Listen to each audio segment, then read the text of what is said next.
इतने दिनों से देश में एविएशन सेक्टर में सब कुछ ठीक चल रहा है ऑलमोस्ट। अचानक ऐसा क्या हो गया कि फोर्थ एंड फिफ्थ को लगा कि जैसे सब कुछ खत्म हो गया है। इसी साल जून के महीने में एक एफडीटीएल का सर्कुलर आया था। हमारे जो वॉचडॉग है सिविल एविएशन की डीजीसीए, उन्होंने एक सर्कुलर आया था एफडीटीएल से रिलेटेड। इस एफडीटीएल में क्या था, जो रेस्ट पीरियड है एक पायलट का जब भी वो फ्लाई करता है तो उसे आराम करने की ज़रूरत है, क्योंकि नहीं तो वो फुल एफिशिएंसी के साथ काम नहीं कर पाएगा। तो उसी का जो घंटा है रेस्ट पीरियड का, उसको कम कर दिया गया और नाइट की लैंडिंग्स उसको भी कम कर दी गई, ताकि एक वेल रेस्टेड पायलट फ्लाई कर सके और सेफ्टी बनी रखे, क्योंकि डीजीसी का काम है सेफ्टी देखना, शेड्यूलिंग देखना।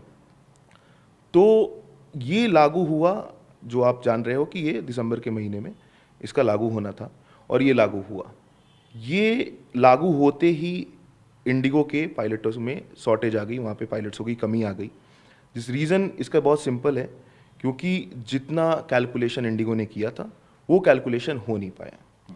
उसकी वजह से क्या हुआ, कुछ फ्लाइट्स होने के बाद उन पायलट्सों की एफडीटीएल खत्म हो गई। पहले कुछ फ्लाइट्स कैंसिल हुए, फिर ज़्यादा फ्लाइट्स कैंसिल हुआ और इसकी वजह से एक रिपल क्रिएट हो गया, जिसके बाद हर एक फ्लाइट, जैसे लेट सपोज दिल्ली मुंबई हैदराबाद है, तो जो फ्लाइट को दिल्ली आने में डिले हुआ, उस सेम फ्लाइट को मुंबई भी जाना था, फिर उसमें डिले हुआ।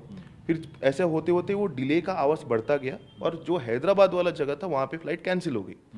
तो जिसे जिस टाइम पे वहाँ पे एयरक्राफ्ट को पहुँचना था वो वहाँ पे पहुँच नहीं पाया और उसकी वजह से ये रिपल इफेक्ट क्रिएट हुआ। रिपल इफेक्ट बोल सकते हैं इसको, डोमिनो इफेक्ट भी बोल सकते हैं।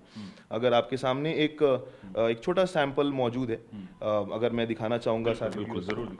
तो ये एक ऐसा मॉडल है जिसमें आप रिपल इफेक्ट को दिखा सकते हैं। तो जैसे कुछ न्यू अगर हम इसका हटा दें तो ये पूरा का पूरा डैमेज हो सकता है, ये पूरा का पूरा। तो इसी तरह से हमारा पूरा जो इंडिगो का सेटअप है ये सारा का सारा इसी तरह से ध्वस्त हो गया। मतलब इसको हम ऐसे समझें कि ये पूरा एक हब मॉडल पे अगर काम करता है जी, तो जैसे कि हम फिर से इसको क्रिएट करने की कोशिश करते हैं और ये हम जानने की कोशिश करते हैं कि जैसे कि सपोज कीजिए कि ये एक फ्लाइट है, ठीक है जी। ये दिल्ली से चला, ये पहले मुंबई जाएगा, ये यहाँ पे मुंबई जाएगा, मुंबई से फिर ये चेन्नई जाएगा। एक बात बता रहे हैं, अगर चेन्नई में कोई प्रॉब्लम हुई तो चेन्नई को में प्रॉब्लम आई तो उसकी वजह से दो फ्लाइट और कैंसिल हो गई और उसका इफेक्ट फिर इधर आया, फिर ये भी गिरा और इसके ऊपर से पूरा सिस्टम रिबूट हो। हाँ, तो इसीलिए आप देख रहे होंगे कुछ फ्लाइट चल रहे थे, ऐसा नहीं था कि सारी फ्लाइट कैंसिल हो रखे थे।